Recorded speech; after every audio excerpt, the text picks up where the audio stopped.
Not long ago, corporations avoided political statements for fear of losing customers. Now it seems almost every company, large or small, is constantly pushing politics, particularly woke politics, even if it offends a large part of their customer base. What changed? Why did so many corporations go woke? That's what we're going to talk about today on Crisis Point. Hello, I'm Eric Sammons, your host and the editor-in-chief of Crisis Magazine. Please like and subscribe to the channel. Let other people know about it. I really appreciate everybody who already has liked our episodes and subscribe to our channels wherever you might watch them, wherever you might listen to them. Just continue to do so. Also, you can follow us on social media at Crisis Mag. We're on basically all the different social media networks, so follow us there to find out our latest articles and different content that we're producing. Okay, so I got a lot of notes here, so I'm just going to go ahead and jump into it. Now, I can remember, I'm old enough to remember, a time when companies studiously avoided politics. They wanted nothing to do with anything that might be even slightly controversial. And they did this for a business reason. They knew if they took a political stand on something, they would potentially be alienating part of their customer base. Because it's not, most companies, it's not like their customers are only of one part of the political spectrum. So a company like P&G, Procter & Gamble, for example, I mean, everybody buys toothpaste. Doesn't matter if you're liberal, conservative, libertarian, green, whatever, you're going to buy toothpaste. So you're not going to say anything that might offend or alienate some of those customers. And that was just the way it was. And everybody understood that. Nobody expected them really to do much more than that. I mean, yeah, every once in a while, a company might take a little bit of a stand, but essentially they stayed out of it, and that was okay. However, now, I mean, we're doing this episode in June of 2022, and we all know what June is, right? For Catholics, of course, it's the month of the Sacred Heart, but that's not what most people think. In the pagan world, it is Pride Month. It is the month in which we glorify and say how great the homosexual lifestyle is and all the different alphabet people, LGBTQ. I think there's an I in there now. I'm not even sure what I stands for, and I don't care. But essentially what we're doing is we're talking about what we're promoting the homosexuality. But the most important thing to think about Pride Month when it comes to what I'm talking about today is that corporations slavishly promote Pride Month. They do everything they can. They will change their logos on their social media accounts to rainbows. They will put up rainbow flags at their offices or at their restaurants or whatever the case may be. They'll do everything they can to push Pride Month. I had an article a couple days ago at Crisis talking about how the Tampa Bay Rays, a Major League Baseball team, had their logos. They changed them into rainbow colors, and a few of the players refused to wear them. God bless them. But this wasn't really that big a deal in most circles. The big deal was the 5 guys who didn't wear them. It was just expected that everybody would do this. And so the question though becomes, why do companies do this when they know they're not dumb? They know their customers. Why do these companies do this if they know it's going to alienate part of their customer base? After all, the whole purpose of a company is to make money. It's profit. It's to increase shareholder value. It's to help basically the people who work there and the people who own the company to support themselves, to live. So why would they do something that could potentially harm that ability for these? Why do they make these political statements, basically? Now, there's a couple different possible reasons, and all these have some truth in them, potentially. It's possible they really believe it. Now, it's highly unlikely all these companies really believe this. First of all, we just know from polls, not everybody supports this, but it seems like almost every company does. Secondly, we know that these woke companies like Disney and other major multinational conglomerates, they don't push the pride stuff in, for example, the Middle East, where it's going to be highly offensive to the people, for example, in Saudi Arabia. If they really believed it, they'd push it everywhere. But clearly, they don't really believe it. So I don't think that's really the reason. Obviously, I would say some of these companies, There probably is a few people in their, maybe in their executive ranks or in HR or something like that who really do believe this. Maybe they have a diversity officer who really believes this. But I think generally speaking, the board of the directors, the executive class, the CEO, the COO, CFO, people like that, I don't think they actually believe this. Another reason they might do this is they're simply afraid of backlash. They're afraid that if they don't do this, that it will harm their brand. It will harm their business. It will harm their profits. It's a small minority that really pushes these companies to do this, but they are very vocal. And frankly, they're often well off. It's well known that the homosexual community is more affluent than just the average Americans. And so they might be afraid of offending dollars, essentially. I don't think that's much of it. I think that's part of it, obviously, but I don't think that's much of it because we've actually have examples of a few companies that have not gone woke. They've actually gone anti-woke, like your Chick-fil-A's, Hobby Lobby, something like that. And they've done fine. In fact, they've done great. So I think companies see that, executives, I should say, see that, and they're like, okay, it doesn't really hurt us to do that from a perspective of a customer base. So I don't think that's primarily the reason. Again, I'm sure some of that's a reason that there is a fear of a backlash. It also could be just simply going along with the crowd. It's simply an idea that, oh, everybody else is doing it. We just have to do it too. And I imagine for a lot of smaller companies, that might be what it is. They see that, hey, this is the thing you do if you're a successful company. You put up your rainbow flags, you support BLM, do whatever the case may be. And so I think that's probably likely for some of the smaller companies particularly. I don't think that's necessarily the case, though, for some of these big, large corporations that do this. So the question becomes then, why do they do it? Why do so many corporations push the woke agenda, even though it might really hurt their bottom line because it could offend and alienate much of their customer base?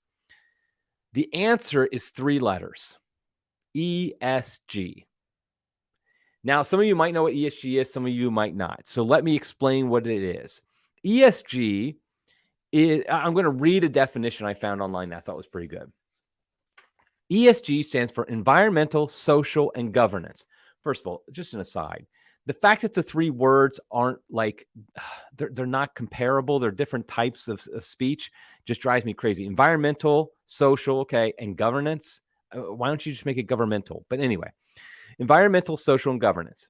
Investors are increasingly applying these non-financial factors as part of their analysis process to identify material risk and growth opportunities.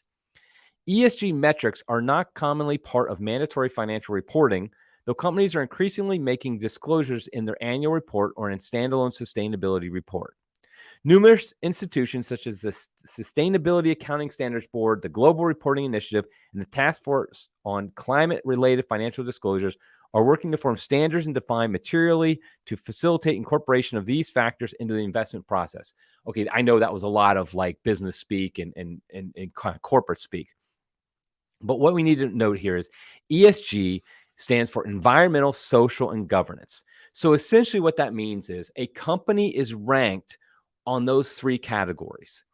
So the first one, environmental. Are they good for the environment? Is their product good for the environment? Are they fighting climate change? Are they doing like a recycling program? Things like that. Obviously, a company like an oil company is going to rank very poorly in this category.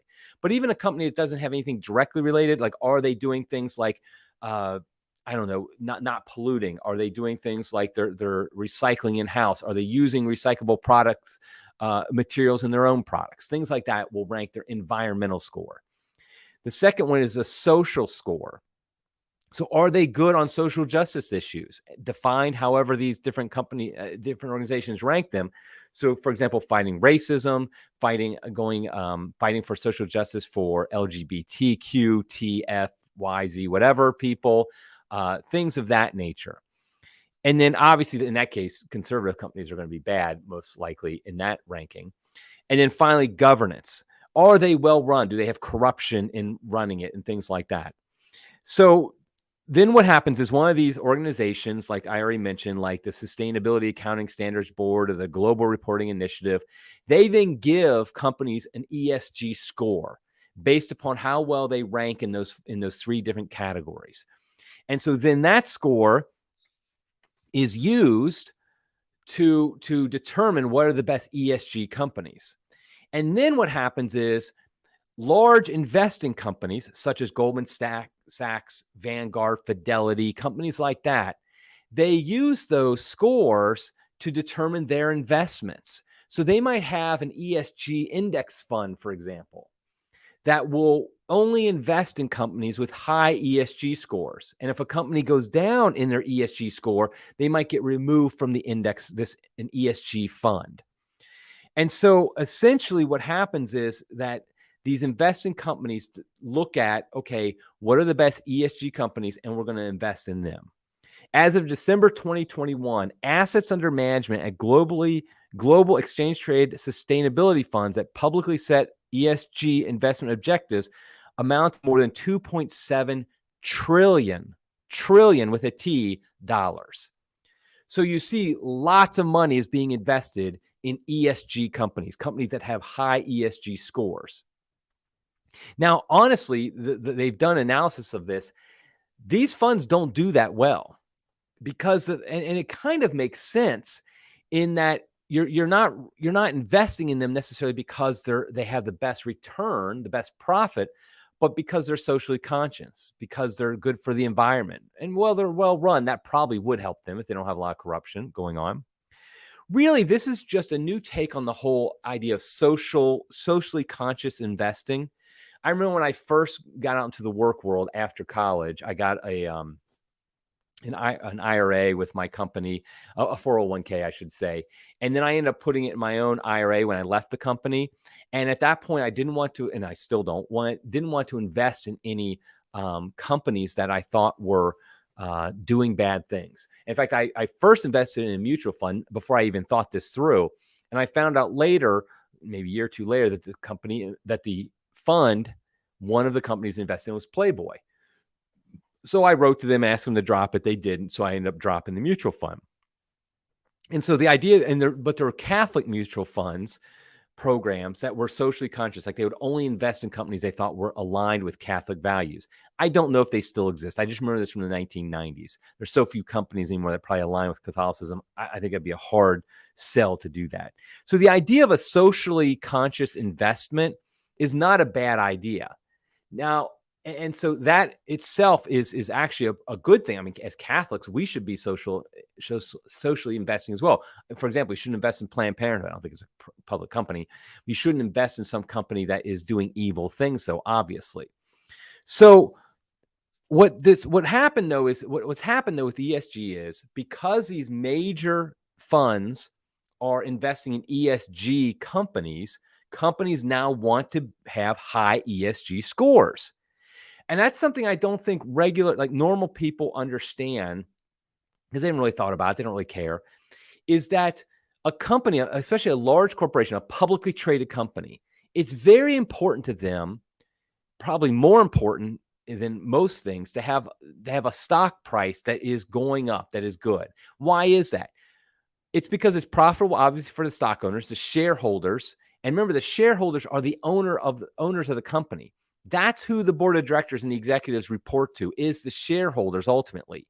If their stock price is not going up and getting higher, then they have a problem because the owners are not happy at that point. Also, a higher stock price helps for better financing for the company. So let's say the company wants to do loans and different things. If your stock price is tanking, you can't really do that good, the better financing for your company. So a high stock price is very important. And so what happens is a company, an executive at a publicly traded company essentially ends up thinking a bad ESG score is actually worse than selling a bad product. They could recover from a bad product being sold, just improve it. But if you have a bad ESG score, then all of a sudden these major investment funds are not going to invest in your company. Now, in theory, none of this is actually that terrible in the sense of, from a Catholic perspective, for example, if companies were more aligned with Catholic values, we'd all love that. We think that'd be great if companies thought about Catholic values when they were the way they operated and what they invested in themselves and things like that. The problem, though, is that what's happened is ESG has become a way to push woke causes. And I'll explain how in a minute. But essentially what's happening is that woke causes are being pushed through the banner of ESG, particularly the E and the S. The G, not as much. But the E, obviously, that's how you push the climate change propaganda. If a company is not following the climate change propaganda, then they're not going to get a good score on the E of ESG. But of course, the biggest place where you have a problem is the S, the social, because that can be interpreted in such a broad way. So any company that doesn't push Pride Month, it gets a knock on their ESG score, the S of their ESG. Any company that doesn't support Black Lives Matter, they get a knock on their ESG score, the S part of their ESG score. So what's happened is that the Great Reset crowd essentially has taken ESG as a way to shape the world not directly through governments as much as through supposedly private companies. And we'll talk about the relationship between government and corporations in a minute. These ESG scores end up, the problem is that, one of the problems is that these ESG scores end up wildly variant between the different organizations. So a corporation that does well in ESG under one ranking does poorly with another one because the whole thing is just political. It's just a completely political way to try to push a political agenda, the woke political agenda, by trying to push that through this ESG. One great example of this is Tesla. You would think Tesla would get a really high ESG score, mostly because their E is going to be through the roof, right? They make electric cars. Isn't that what we're all supposed to be behind? However, they were recently booted from an ESG fund because their ESG score wasn't good enough by one ranking. The funny thing is on other ESG rankings, they do quite well. So you see, it becomes a completely subjective process to determine what companies are woke enough. And another thing that is interestingly is it's been shown, some studies have shown that ESG companies do well in the ESG scores. They're actually not better at actual ESG things than non-ESG well scored, which again shows it's completely political. And actually what also happens a lot of times is a lot of poor performing corporations that actually aren't doing very well, they will embrace ESG as a way to cover up their problems, as a way to get hip and cool and get in these index funds, the ESG funds, and hopefully bump up their stock price some, because their stock is being bought by these large index funds, these large asset managers. So ultimately, the ESG companies don't actually do better financially. They're not more profitable. In fact, they do worse. And that makes sense because if you're just picking companies for your fund based upon their ESG score and not their profitability, it's not going to do as well as a fund that is picked solely on profitability. That just makes sense. And it's also, though, because these companies often are poor performing companies that just embrace ESG to help hide their losses. Now, in the ESG world, the big dog, by far, the number one asset manager when it comes to ESG stuff is BlackRock. Now, I think BlackRock, first of all, sounds like a made-up name of some villainous corporation that you'd find in some movie from years ago. Like, this company BlackRock has all the villains in it. But the fact is, BlackRock is the villain here. And so BlackRock is the world's largest asset manager. They have over $10 trillion in assets as of January 2022. They were founded and they're still led by Larry Fink. That name was important. We'll get to him in a minute. So just to be clear, an asset manager, they invest other people's monies. So let's say you work at a company, you have a 401k plan, and you're given options of the different mutual funds, different funds that you can invest in with your 401k plan. Well, those funds are managed by a company like BlackRock. So BlackRock decides what companies will we invest in these funds. And like I said, they have ESG funds, and BlackRock pushes the ESG mantra more than anybody. Larry Fink is the big cheerleader for ESG. And so they're deciding what to invest in. And of course, if you're a company like P&G, like Disney, IBM, Microsoft, Apple, whatever, you really want to be included in these funds, because that means more people are buying you. Because then when you decide, okay, my 401k is going to go into this fund, that means more money for that fund is going into these ESG companies like Disney or Procter & Gamble or IBM or whatever the case may be. So you want to be liked by Larry Fink if you're a public corporation. And to be liked by Larry Fink and BlackRock, you need to have a high ESG score, which means you have to go along with whatever Larry Fink and BlackRock thinks is important when it comes to ESG. So because of BlackRock's size being a $10 trillion company, I should say $10 trillion in assets managed, they're very influential. If Larry Fink doesn't like you anymore, he's going to remove you from his funds, and your stock price is likely going to go down. It might even tank, and that's not good for business.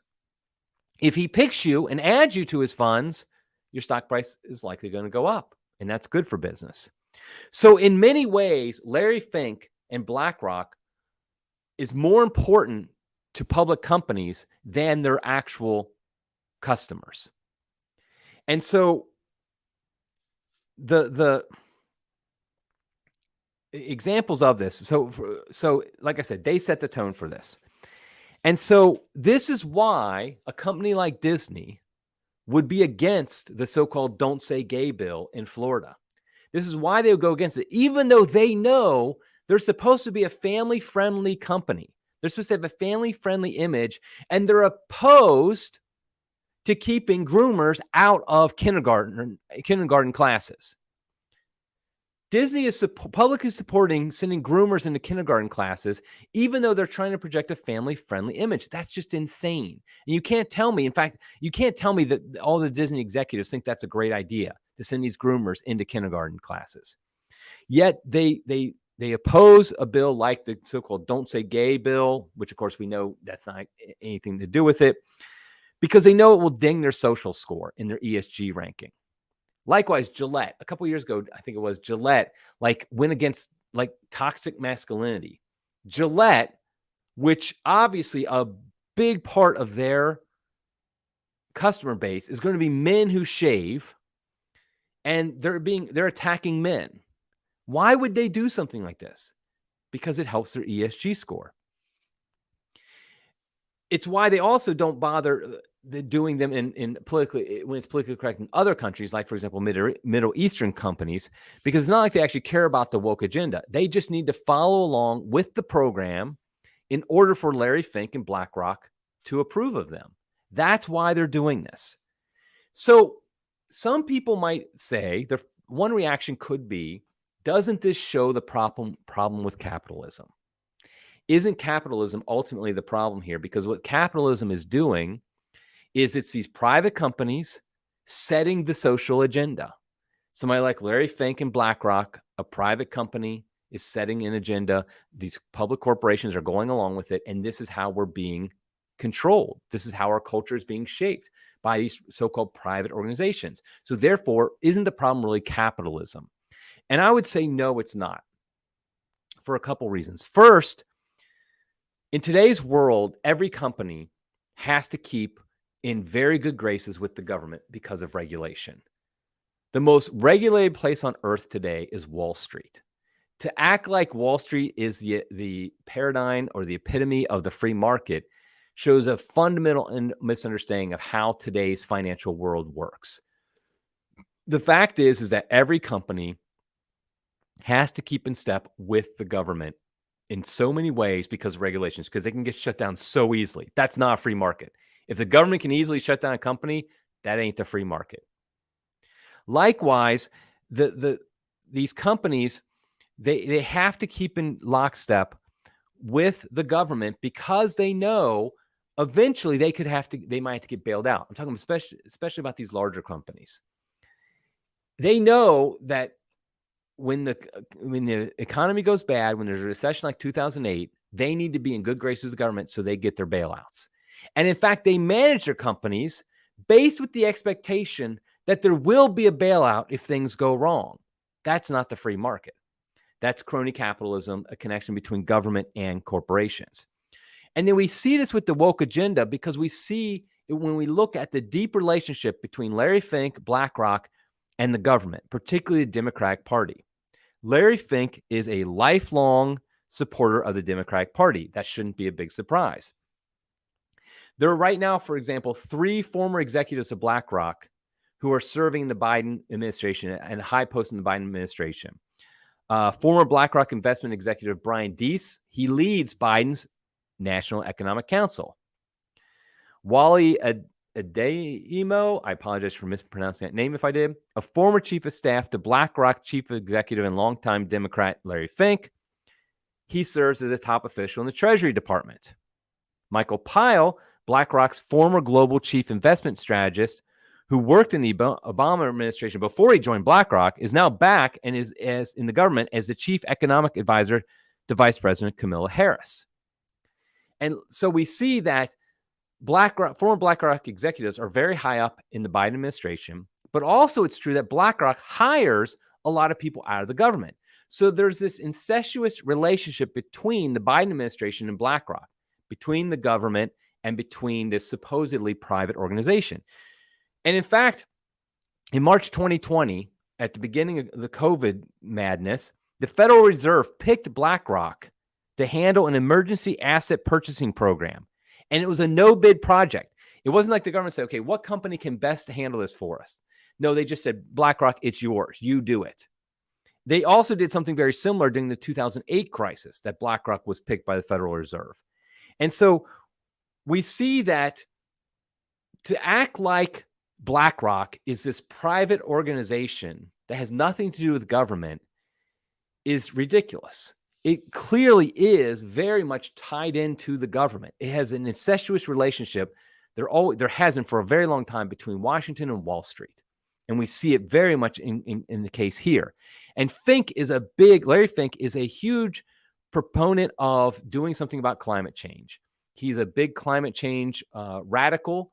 And so he's pushing that. So obviously, corporations that don't fall in the line, BlackRock is not going to support when it comes to the climate change crap. And so this happens. And so the Biden administration basically pushes ESG at Wall Street. BlackRock does their bidding and says, okay, that's what we're going to push. I mean, I do think somebody like Larry Fink is a believer in this stuff. So he pushes it and it trickles down into all these different companies. And I mentioned earlier how the Great Reset crowd is into this. There's this quote from Klaus Schwab. I imagine most of you know who he is. He's probably the James Bond villain, evil architect of the whole Great Reset crowd. He says, contrary to shareholder capitalism that always saw government as a source of all evils, stakeholder capitalism welcomes the idea of legislative action to define with precision the benchmarks for ESG reporting and performance.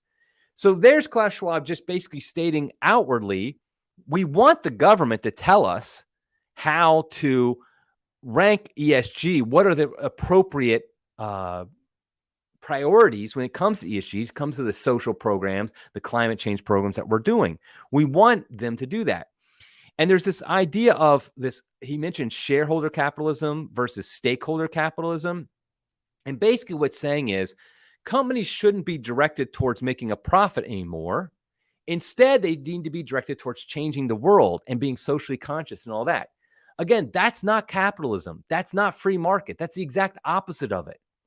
When the government is telling companies, you need to put these social causes before actually your bottom line, that's the opposite of capitalism. That's the opposite of free market economics. And so essentially what happens is it's fascism. And I mean that in the strict definition of fascism.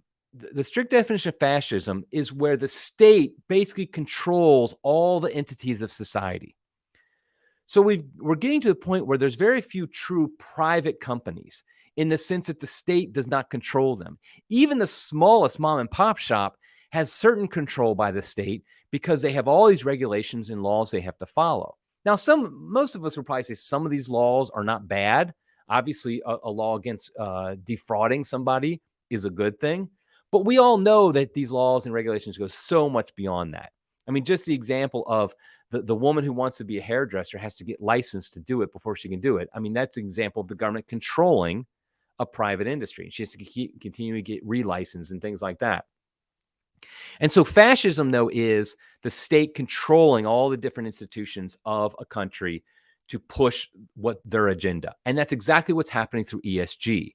You have the government setting these goals, saying these objectives of, with Pride Month, BLM, climate change, all of that.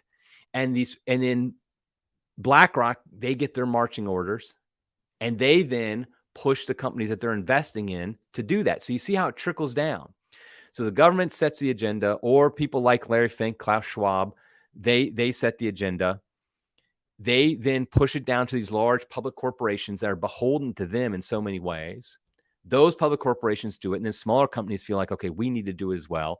And it trickles down all the way to the mom and pop shop having to put up their rainbow flag in June for fear of getting in trouble with the woke mob. And that's the real reason behind, the real driving force behind why so many companies have gone woke in recent years. Now, I always like in these podcasts to end it with some type of thing like, what can we do as Catholics to make whatever problem I'm talking about, whatever crisis we're dealing with, what can we do to solve this? Well, the fact is there's not a whole bunch. I mean, I hate to be kind of a Debbie Downer here, but there's not a whole bunch we can do. There are some things. First of all, I do think boycotts of these woke companies are fine. They do have success at times. I don't think they really they don't really address their issue, and they really don't fix the fundamental problems. Obviously, one of the things we can do is advocate for more free market, less government control, less government incestuous relationship with Wall Street, which means opposing a lot of these regulations that the government's put on companies. And we can vote in that way, vote for politicians who actually are for limited government, small government, which is obviously not the Democrats. And unfortunately, most of the time it's not Republicans either, sadly. Also, I really think you need to look at what you're investing in.